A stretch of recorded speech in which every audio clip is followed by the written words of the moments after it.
እንግዲህ ዛሬ በዚህ ሰዓት የምንማርበት የትምህርታችን መነሻ አድርገን የምንመለከተው በዮሐንስ ወንጌል ምዕራፍ 15 ቁጥር 16 ላይ እንዲህ የሚል ኃይለ ቃል እናገኛለን። እኔ መረጥኳችሁ እንጂ እናንተ አልመረጣችሁኝም ይላል። የእግዚአብሔር ልጆች ይህን ቃል አስተውሉት። ካስተዋልነው ብዙ ሳይነግሩን ይሄ ቃል ብቻ ይበቃናል ለኛ። አያችሁ፣ አንዱን ከያዝነው በቂያችን ነው። እኔ መረጥኳችሁ እንጂ እናንተ አልመረጣችሁኝም ይላል። ይህንን የሚናገረው ዋናው ጌታችን አምላካችን ኢየሱስ ክርስቶስ ነው። እንግዲህ ሁላችሁም እንደምታውቁት እግዚአብሔርን መርጦ የሾመ ማን ነው ብትሉ አታገኙም። እግዚአብሔር በራሱ የተሾመ ነው። እግዚአብሔር በራሱ የተመረጠ ነው። ማንም አልሾመውም፣ ማንም አልመረጠውም። እንግዲህ እግዚአብሔርን እኛ እባክህ ንጉሥ ሁነህ ግዛን፣ አንተ ምራን ብለን አልጠየቅነውም። አያችሁት? ይህንን ዓለም ከመፍጠሩ አስቀድሞ የነበረ አምላክ፣ ይህንንም ዓለም እየመገበ የሚገዛ አምላክ፣ ይህንንም ዓለም አሳልፎ የማይለወጥ የማይሞት ዘመን የማይለውጠው አምላክ እግዚአብሔር እኔ መረጥኳችሁ እንጂ እናንተ አልመረጣችሁኝም። እግዚአብሔር ወዳጆቹ ልጆቹ እንድንሆን አመስጋኞቹ እንድንሆን መረጠን። ከዚህም በላይ እግዚአብሔር ለእኛ ያደረገውን እንግዲህ ሕሊና ያለው አእምሮ ያለው ሰው አይዘነጋውም። አያችሁ፣ እግዚአብሔር ንጹሕና ቅዱስ የማይመረመር እና ምጡቅ የሆነው አምላክ ተመረመረ። በሰው ሕሊና በሰው ታሰበ፣ በሰው ዓይን ታየ። እንግዲህ ዓይን ያላየችው ጆሮ ያልሰማችው በሰው ሕሊና ያልታሰበ እግዚአብሔር ብቻ የሚያውቀው ለወዳጆቹ ያዘጋጀው ተብሎ የታሰበው እግዚአብሔር አምላካችን ለእኛ ያሰበው መልካሙ ነገር ነው። የእግዚአብሔር ልጆች አሁን ወንበር እየተዘጋጀላችሁ ነው። እንግዲህ ከምትቆሙ ኑና አረፍ አረፍ በሉ። የሥራ ሰዎች ግን ሰዓታችሁን ተጠቅማችሁ ወደ ሥራችሁ እንድትገቡ ምናልባት እንደው ሕሊናችሁ ወንጌል ተዘርግቶ እንዳትሉ። ምክንያቱም ሥራ ቦታ ወንጌል እየተማርኩ ነበረ ብትሉት አይቀበሏችሁም እና ስለዚህ እግዚአብሔርንም አትፈታተኑት የሚለው እንዲሁ ነው። እንደዚህ ያለውን ነው እና ሰዓታችሁን ጠብቃችሁ ወደ ሥራ ቦታችሁ ትሄዳላችሁ። ሲጀመርም ወንጌል በሰዓት በጠዋት ትምህርተ ወንጌል እንዲደረግ የተደረገው ሥራ የሚገቡ ሰዎች ቤተ ክርስቲያን በጠዋት ማልደው ሁልጊዜ መሄድ ስለማይችሉ በአራቱ አቅጣጫ መታችሁ እዚህ ለምትቆዩ ለእናንተ ታስቦ የተደረገ ነው እና በዚህ አጋጣሚ ደግሞ እንግዲህ ሥራ የሌለ ሰዎች በስፋት እንማራለን ማለት ነው እና የእግዚአብሔር ልጆች እንግዲህ አምላካችንን እግዚአብሔርን አንተ ምራን፣ አንተ ግዛን ብለን እኛ አላልነውም፣ አልሾምነውም። መርጦ የሾመን እርሱ ነው። አያችሁት? ይህንን ዓለም አሳልፎ የሚኖር ዘላለማዊ አምላክ እግዚአብሔር እኛን ምን አለ?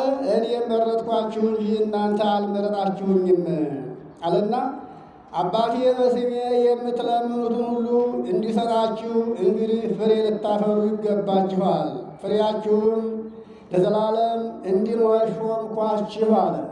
ይኸውላችሁ እኔ መርጬ እኔ ሾምኳችሁ፣ ስሾማችሁም የምታፈሩት መልካሙ ፍሬያችሁ ለዘላለም እንዲኖር መርጬ ሾምኳችሁ አለ። ይገርማችኋል። ምርጫ ሰው ተመርጦ ሲሾም ምን እንዳለው ታውቃላችሁ?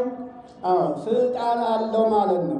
ይህንንም በዮሐንስ ወንጌል ምዕራፍ 1 ቁጥር 12 ላይ ላመኑት ለተቀበሉት ለእነሱ ስልጣንን ሰጣቸው ይላል። እንግዲህ ስልጣን የተሰጣቸው ያመኑት እግዚአብሔርን የተቀበሉት ለሕጉ ተገዥ ነው የኖሩት አምላክነቱን ተረድተው ለአምላክነቱ ተገዥ ለሆኑት ሰዎች እግዚአብሔር ስልጣንን ሰጣቸው ይላል። እንደሰማችሁት ዮሐንስ 1:12 ላይ አሁንም እዚህ እኔ መርጬ ሾምኳችሁ ሲል እግዚአብሔር በምንድን ነው የሾመን? ሹመቱ ምንድን ነው? አያችሁ፣ ባዶ ሹመት እኮ አይደለም የተሰጠን፣ ስልጣን አለን። ይገርማችኋል። አያችሁ ወገኖች፣ ከእግዚአብሔር ጋር መኖር ስንጀምር እኛ ሁሉን ነገር የማድረግ ስልጣን አለን። ዛሬ ምናልባት ከእግዚአብሔር ጋር ባለመኖራችን ስልጣን ሁሉ ያለን ሆነን ሳለ ስልጣን እንደሌለን ሆነን እንገኛለን። በዚህ ምክንያት ደግሞ የማይሰለጥንብን ሰልጥኖብን እናገኘዋለን። ይህ እንግዲህ ሰው ራሱን ዝቅ ሲያደርግ ሰነፍ እንደሚሰለጥንበት ይታወቃል። ኢታት ርእሰከ ለአብዲ ይኸውላችሁ ራስህን ለሰነፍ ዝቅ አታድርግ ተብሏል። አሁን ሰነፍ የተባለው ማን ነው? ዲያብሎስ ነው። አምላኩን የማያውቅ ፈጣሪውን የማያውቅ ውርደቱን የማያውቅ ታናሽነቱን የማያውቅ ክብሩን እንዳጣ የዘነጋ የሚያውቅ ማን ነው? ሰነፍ ዲያብሎስ ነው። እኛ ደግሞ ለዲያብሎስ ራሳችንን ዝቅ ማድረጋችን ይሄ ትልቅ ስንፍና ነው። አያችሁ ዲያብሎስ እግዚአብሔር አምላካችን ወደዚህ ዓለም መጥቶ ሰው ሆኖ ከመገለጡ አስቀድሞ 5500 ዘመን በሰዎች ላይ ሰልጥኖ ሰዎችን እንዴት ቀጥቅጦ እንደገዛቸው ይሄን እናውቃለን። አምላካችን እግዚአብሔር ነፃ ያወጣን ከዚህ ነው። ከዚህ ከተንኮለኛው ፍጡር ከጨካኙ ፍጡር ከዲያብሎስ ነው። ከዲያብሎስ አገዛዝ ነው ነፃ ያወጣን። ስለዚህ ከዲያብሎስ አገዛዝ ነፃ አውጥቶ ሾመን። በማን ላይ ሾመን? በዲያብሎስ ላይ ሾመን። ስልጣን ሰጠን። ራሱን እየቀጠቀጥን ጠላታችንን የገዛንን ያክል የተጫወተብንን ያክል እኛም በተራችን እንድንጫወትበት ምን ሰጠን? ስልጣንን ሰጠን። ይህም ስልጣኑ ምንድነው? አንዱ ቃሉ ነው። ቀጥሎ ሀብተ ክህነቱ አያችሁ። የወላን ማሰርና መፍታት የምንችለው እግዚአብሔር በሰጠን ስልጣን ነው። ይህ ሀብተ ክህነት እንግዲህ ከመካከላችን ካህናት ተመርጠው ክህነቱን እንዲሸከሙ ቢደረጉ እግዚአብሔር ይህን ክህነት የሰጠው ለምእመናን ነው። ወገኖች አምላካችን እግዚአብሔር ለካህናት ብቻ አይደለም ሀብተ ክህነትን የሰጠው። ካህናትን መርጦ ምእመናንን እንዲያገለግሉ ለምእመናን አገልጋይ እንደሆኑ ሀብተ ክህነቱን ሰጠ። ምእመናን ደግሞ ጌቶች አባቶች ሆነው በልጆቻቸው በሀብተ ክህነቱ እንዲገለገሉ በኃጢአት ማሰሪያ የታሰረው ከኃጢአቱ እንዲፈታ በአመፀኝነትና በእልከኝነት የሚሄደው ደግሞ በእግዚአብሔር ቃል ታስሮ ተወግዞ እንዲለይ ይህንን ስልጣን ሰጥቶናል። እንግዲህ ሁላችንም ከእግዚአብሔር በተሰጠ ስልጣን በስመ አብ ወወልድ ወመንፈስ ቅዱስ አሐዱ አምላክ ብለን ስናማትን ያን ጊዜ ማንን እየመታን እንደሆነ ታውቃላችሁ? ዲያብሎስን ነው። ብዙ ሳንደክም በአብ በወልድ በመንፈስ ቅዱስ ስም ስናማትን ያን ጊዜ በእኛ መካከል የነበረ እርኩስ መንፈስ ይለየናል። ኃይለ አጋንንት አይቃረንም።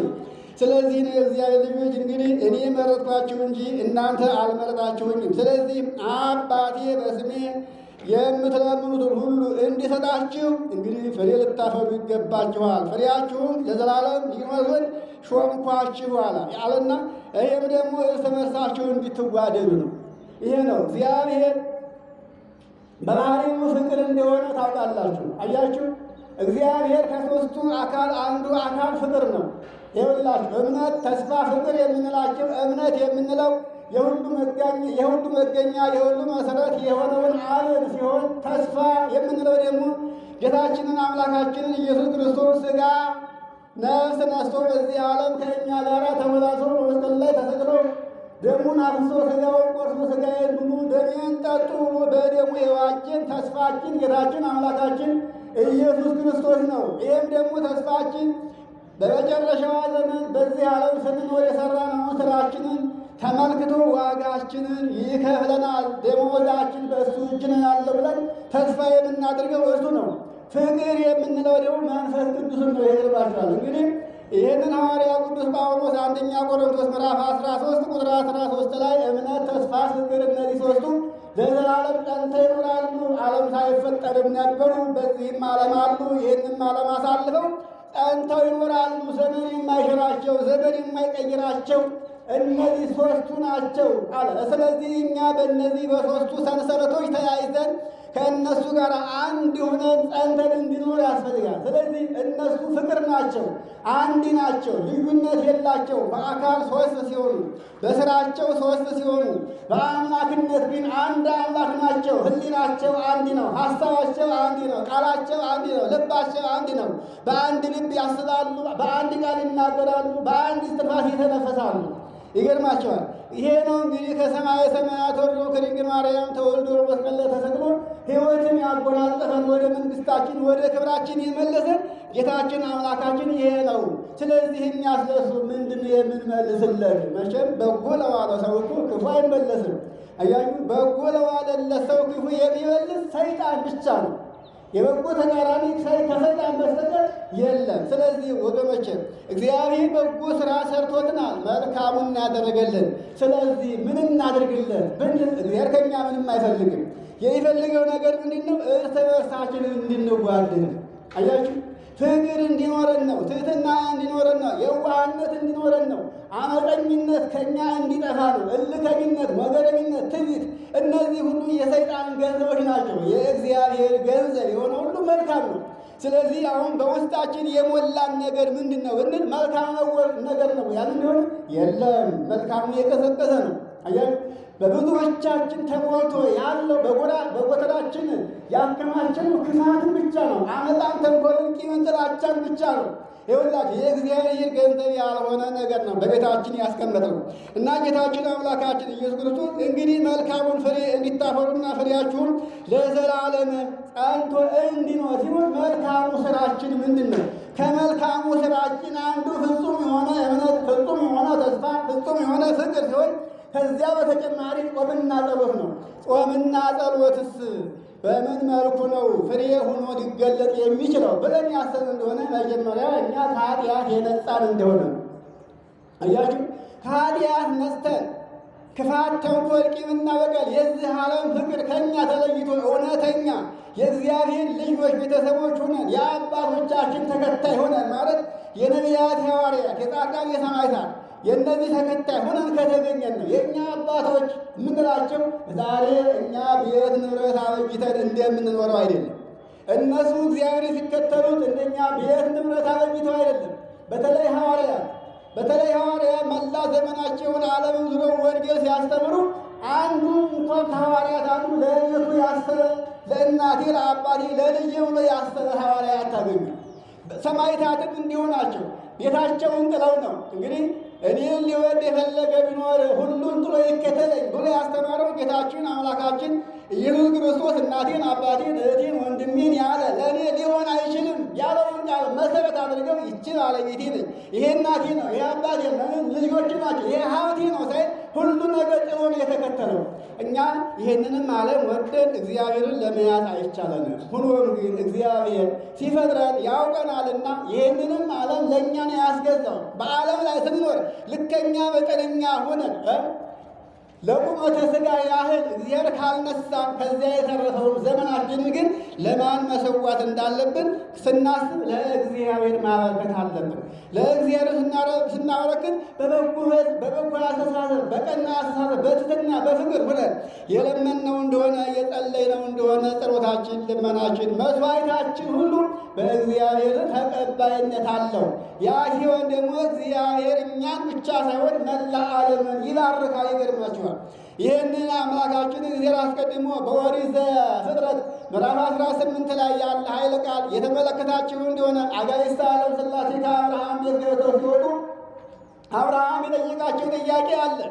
በአንዲት ሀገር 50 ሰዎች ቢኖሩ ያችን ሀገር ይቅር ትላላችሁን ሲላቸው 50 ሰዎች ከተገኙ ለ50 ሰዎች ስንል አገሪቱን ይቅር እንላለን አሉ። ያን ጊዜ ግን ወደ ሰዶምና ወደ ገሞራ እየሄዱ ነበረ። ሰዶምና ገሞራን ለማጥፋት ማለት ነው። ከ50 በታች ወርደው 40 ቢሆኑ 30 ቢሆኑ 20 ቢሆኑ 10 ቢሆኑ 15 ቢሆኑ 5 ቢሆኑ እያጠየቃቸው እስከ 5 ድረስ 5 እንኳ ቢሆኑ ያችን ሀገር ስለ 5 ቅዱሳን ብለን ሀገሪቱን ከማጥፋት እንቆጠባለን ያሉ። ከዚያ በታች የሆነ ግን ራሱን ያድናል እንጂ አገር አያድንም ተብሏል። አያችሁ ይላል። እንግዲህ በሰዶምና በገሞራ የነበረ አንድ ሰው ሎጥ ብቻ ነበረ። ወደ ሰዶምና ወደ ገሞራ ሄደው ሎጥ ከነ ልጆቹ ሲያተርፉት በስተቀር ያችን ሀገር እንግዲህ እንዳጠፋል ይሄውና መጽሐፉን እናነባለን። ከዚያ ልንገነዘብና ልንማር ያስፈልጋል። ስለዚህ አሁን እኛ በዚህ ተገኝተን የእግዚአብሔር ቃል የምንሰማ የእግዚአብሔር ልጆች የሆን ሁሉ እውነት ከልባችን ከሆነ የምናዳመጠው ልባችን የተሰበረ ልባችን ለእግዚአብሔር ክፍት የሆን ከሆነ እግዚአብሔር በእኛ ምክንያት ዓለም ይጠብቃታል። ሕሊናዋ እንዲመለስ አምላኳን እንዲታስብ ያደርጋታል ወገኖች። ስለዚህ ነው እኛ ከተመለስን ጥቅማችን ለእኛ ብቻ ሳይሆን ለሀገር ለወገን እንበቃለን። አንድ ደግ ሰው የተፈጠረ እንደሆነ አንድ የተማረ ሰው የተገኘ እንደሆነ ለሀገር ለወገን እንደሚጠቅም ታውቃላችሁ። የእግዚአብሔር ልጆች። ስለዚህ እኛ አሁን እንግዲህ አንዱ እርስ በርሳችን እንድንዋደድ፣ እንድንፋቀር፣ መተሳሰብ እንዲኖር፣ መቻቻል እንዲኖር፣ ዘረኝነት ከውስጣችን እንዲጠፋ፣ አዎ አመፀኝነት ከውስጣችን እንዲጠፋ፣ አመፀኛ፣ ወገነኛ፣ እልከኛ፣ ትዕቢተኛ፣ ተንኮለኛ ሆነን የምንጾመውን ጸሎትና ጸሎት ጾም እግዚአብሔር አይቀበልም። ታዲያ ትርፋችን ሆኗል ድካም ብቻ ይሆናል። ወራቱን አጥፍቶ ትርፍ የሌለው ነጋዴ ማለት በዚህ ዓለም ደክሞ ከእግዚአብሔር ዋጋ የማያገኝ ነጋዴ ማለት ይሄ ነው። አሁን እኛ የምንሰራው ንግድ ነው። አያችሁ፣ ንግድ ነው የምንሰራው። ይሄው ንግድ ደግሞ ከእግዚአብሔር ጋር ነው የምንገበያየው። አስቡት ወገኖች፣ በዚህ ዓለም ስንኖር እግዚአብሔር የሚወደውን እንደ ፈቃዱ ይዘን ካልተጓዝንም ከእግዚአብሔር የምናገኘው ነገር ዋጋ ቢስ ነው የሚሆነው። አናገኘውም። ምኞት ብቻ ነው የሚሆነው። በምኞት ዘመናችን ያልቃል። ይኸውላችሁ አሁንም ያለነው እውነት ሞልቶን ደልቶን ተሳክቶልን አይደለም። ብዙዎቻችን እያነባን ያለ ነው፣ እያለቀስን ያለ ነው፣ ተጨንቀን ያለ ነው። እንዴት ልኑር? ዛሬስ ዋልኩኝ አደርኩኝ ነገ ምን ልሁን የሚለው በውስጥ ሁላችን በየሁላችን አለ ይሄ ነገር። ስለዚህ እግዚአብሔር ጋር የሆነ አያልንም፣ አይጨነቅም። የባለጸጋ ልጅ ተርቦ ያውቃል እንዴ? አያውቅም እኮ። የባለጸጋ ልጅ ሆኖ ይራባል፣ ይጠማል፣ ይታረዛል ተብሎ አይታሰብም። የእኛ አስገኝ የእኛ አምላክ እኮ ሁሉ በሁሉ ያለው አምላክ ነው። ዲያብሎስ እንኳን ምንም ነገር ሳይሰጠው ይሄ ወዳጆቹን የቀረቡትን ይዟቸው ይሆን የለ ባለጸጋ አድርጎ ሰርቆ ቀምቶ ነው እኮ ከእግዚአብሔር ነጥቆ ነው እኮ ባለጸጋ የሚያደርጋቸው። እኛ ግን የእግዚአብሔር ልጆች ነን ካልን እግዚአብሔር እውነተኛ ነውና ፍጹም ነውና ፍጹማን ሆነን ከተገኘን ከእኛ የበለጠ ባለጸጋ በዚህ ዓለም የለም የእግዚአብሔር ልጅ እና ስለዚህ ነው እኔ መረጥኳችሁ እንጂ እናንተ መርጣችሁ አልሾማችሁኝም ያለ ጌታችን አምላካችን።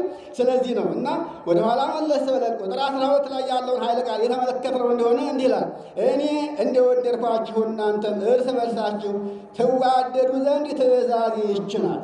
አያችሁ፣ አሁን እግዚአብሔር እኛን የወደደን በእውነት በግብራችን ተስማምተነው ወይም ደስ አሰኝተነው አይደለም። ድካማችን ተመለከተ፣ አላዋቂነታችንን አየ፣ ስለማያውቁ ነው ብሎ አስበን። አሁን እኛ ሕፃናት ልጅ ላይ ምንም መጥፎ ነገር ቢያደርጉ ቢናገሩ እንቀይማለን እንዴ? የምናስበው ልጆች ናቸው ብለን የምናስበው ልጆች ስለሆኑ የሚናገሩትንም ሆነ የሚሰሩት ስራቸውን አንይዝባቸውም። ምንም አያውቁም፣ ሕፃናት ናቸው። እግዚአብሔር እኛን የተመለከተው ምንም አያውቁም ሕፃናት ናቸው ብሎ ነው በይቅርታ የጎበኘን። ስለዚህ አምላካችን ስለሆነ በፍቅር ተቀበለን ኃጢአተኛውን ሳለን። አያችሁ፣ ከነ ኃጢአታችን ነው እኛን ሆኖ የተገኘው የእግዚአብሔር ልጅ እውነት ንጹሐን ቅዱሳን ሆኖ ተገኝተንለት አይደለም። ስለዚህ እኔ እንደወደድኳችሁ እናንተም እርስ በርሳችሁ እንድትዋደዱ ትእዛዜ ይህች ናት። ከዚህ የበለጠ ትእዛዝ ለእኛ አልተሰጠንም። አያችሁ፣ ቆላ ወርደን ደጋ ወጥተን አርሰን ቆፍረን ነግደን ያለውን ያን ትርፍ አምጡ አልተባልንም። ትርፉ ንጽሕና፣ ቅድስና፣ እውነት ብቻ ነው። እውነተኛ ሁኑ፣ ፍጹማን ሁኑ፣ ቅዱሳን ሁኑ። እኔ ቅዱስ ነኝና እናንተም እንደኔ ቅዱሳን ሁኑ። እኔ እውነተኛ አምላክ ነኝና እናንተም ደግሞ እውነተኛ ባሪያዎች ሁኑ። እውነተኛ ባሪያዎች ለመሆናቸው የሚታወቀው መጀመሪያ እርስ በርሳችሁ ስትዋደዱ ነው። እርስ በርሳችሁ ሳትዋደዱ ግን አምላካችን እግዚአብሔር እንወደዋለን ብትሉ ሐሰተኛ ትሆናላችሁ ብሎ ይህንን ሐዋርያው ቅዱስ ዮሐንስ ጽፎታ አንደኛ መልእክቱ ምዕራፍ 4 ላይ ያለ ኃይለ ስንመለከት አንተ ሐሰተኛ እግዚአብሔርን እወደዋለሁ ትላለህ፣ ታዲያ በዓይን የምታየውን ባልንጀራህን ሳትወድ በዓይን የማይታየውን አምላክን ልትወደው ትችላለህ።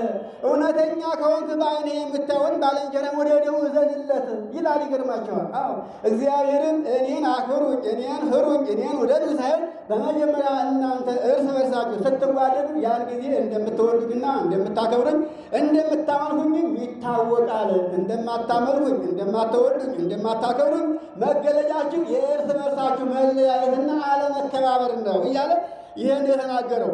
ስለዚህ አሁንም በዚህ ድካማችን በእውነት ይሄን ረዥም ጉዞ ተጉዘን ይሄን ጾም ጾመን ሰግደን በምጽዋት ሁሉ ምጽዋት አበድረን ስንታይ እግዚአብሔርን በአንድ ስራችን ደስ እናሰኘዋለን። ግን ደግሞ ፍጹም ሊያደርገን ሲፈልግ ፍጹምነት የለንም እና ፍጹምነት እንዲኖረን ነው የሚያስፈልገው። እንግዲህ ነፍሱን ስለ ወዳጆቹ አሳልፎ ለመስጠት አሳልፎ ለሞት ከመስጠት የበለጠ ፍቅር የለም። እንግዲህ እኔ ስለ እናንተ ነፍሴን አሳልፌ ለሞት ከሰጠሁላችሁ ከዚህ የበለጠ ፍቅር ምን አለ?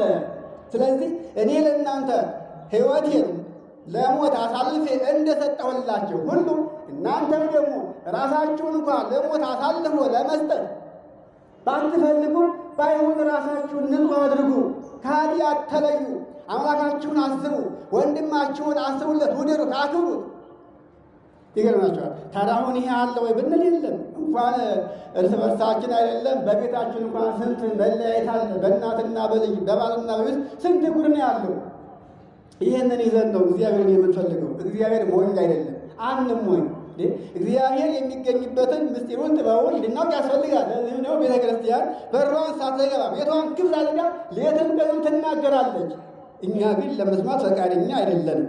ይኸውላችሁ የእግዚአብሔር ቃል እንደዚህ ዓለም ወሬ ወይም እንደዚህ ዓለም ዜና አይደለም፣ የተለየ ነው። ከዓለሙ ለይተን ልናስበውና ልናዳምጠው ያስፈልጋል። ይሄ የዘላለም ሕይወት ነው። የእግዚአብሔር ልጅ እኔ ያዘዝኳችሁን ሁሉ ብታደርጉ እናንተ ምን ትሆናላችሁ? እኔ ያዘዝኳችሁን ሁሉ ብታደርጉ ምን ትሆናላችሁ አለ? ወዳጆቼ ትሆናላችሁ። ከእንግዲህ ወዲህ እናንተ ባሮች አይደላችሁም። ባሪያ ጌታ የሚያደርገውን አያውቅም። ታውቃላችሁ? ባሪያ ጌታ የሚያደርገውን አያውቅም። ባሪያ ነውና ባሪ ነውና። እናንተ ግን ባሮች አይደላችሁም። ጌታቸው አባታችሁ እኔ ስሆን እኔ የማደርገውን ሁሉ ምስጢሩን ገልጬላችኋለሁ። የመንግሥተ ሰማያትን ተስፋ ገልጬላችኋለሁ። በእናንተ መካከል የመንግሥተ ሰማያት ምስጢር ለእናንተ ተሰጥቷቸዋል። በማቴዎስ ወንጌል ምዕራፍ 13 ላይ ለእናንተ የመንግሥተ ሰማያትን ምስጢር የማወቅ ዕድሉ ተሰጥቷቸዋል። ለእነሱ ለሚያምኑት በምሳሌ እንጂ አሉ በምሳሌ እንጂ የመንግሥተ ሰማያት ምስጢር አይነገራቸውም። ይኸውላችሁ የመንግሥተ ሰማያትን ምስጢር ተቀብለን እኮ ነው ልባችን የተደፈነው። ይገርማችኋል። መጽሐፈ መቃብያን የሚባል መጽሐፍ አለ እና የመጀመሪያው መጽሐፈ መቃብያን ምዕራፍ 24 ላይ ቁጥር 6 ስንመለከት ከእናታችሁ ማኅፀን ጀምሬ የጠበቅኳችሁ፣ አሳደግኳችሁ፣ መገብኳችሁ። እኔ ለመሆኑ ከእናንተ ምን እፈልግ ይመስላችኋል? ከእናንተ ምንም አልፈልግም። ከእናንተ የሚያስፈልገኝ ነገር የለም። በጎ ሥራ ሰርታችሁ እኔ እንደምነግራችሁ ቀናዎች ሁናችሁ መንግሥቴን እንድትወርሱ ፈልጌ ለዘላለም ሐዘን መከራ እንዳያገኛችሁ አስቤ ነው እንጂ ከእናንተ የምፈልገው ነገር አንድም ነገር የለም ይላችኋል። አሁንም እውነት ነው። ስንመለከት እግዚአብሔር ከእኛ ምን ይፈልጋል? እስኪ አስቡት። እኛው ሰርተን ለራሳችን እኮ ነው። ለእግዚአብሔር የምናተርፈው አንድም ነገር የለም ወገኖች። እግዚአብሔር ከኛ የፈልገው ልባችን ቅን እንዲሆን ነው፣ ትሑት እንዲሆን ነው፣ ንጹሕ እንዲሆን ነው። ይሄም ደግሞ ዙፋኑ ስለሆን ነው። አያችሁ፣ እግዚአብሔር ሰውን ሲያገኝ በዚያ ሰብ አድሮ ይመሰገናል፣ ይመለካል፣ ይቀደሳል፣ ይሰለሳል። ስለዚህ እኛ ምስጋናችን ለእግዚአብሔር ስለሆነ የእግዚአብሔር ልጆች እንግዲህ አሁን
የዘላለም ሕይወት ነው። እሱ መንግሥተ ሰማያት ነው። ድካም የለ፣ ሐዘን የለ፣ ጭንቀት የለ፣ ጨለማ የለ፣ ውጣ ውረድ የለ።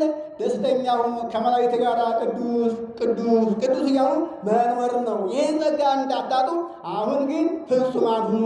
ሕሊናችሁ ልባችሁ ይሰብሰብ። ይህንን ዓለም አትመልከቱት፣ አትዩት። ዓለም አታላይ ነች። ቀስ በቀስ ወደ ልባችሁ እየገባች እናንተን ታሰጥማችኋለች። ዓለም ማዕበል ነች እያለ ያስተማረው ጌታችን አምላካችን ለዚህ ነው። እንግዲህ የሰማነውን የተማርነውን በልቡናችን ይሳልብን ያሳድርብን። ሰምተን ለመጠቀም ያብቃን። አምላካችን እግዚአብሔር ሱባኤያችንን ጾማችንን በሰላም እንዲያስፈጽመን ቅዱስ ፈቃዱ እንዲሆንልን እያልኩኝ እዚህ ላይ እጨርሳለሁ። የዮሐንስ ወንጌል ምዕራፍ 15 ቁጥር 16 ላይ የሚለውን ኃይለ ቃል እናንተን ብታነቡት የበለጠ አሁን ከሰማነው የበለጠ ምስጢር ትረዳላችሁ ለማለት ነው። ይቆየን። ወስብሐት ለእግዚአብሔር።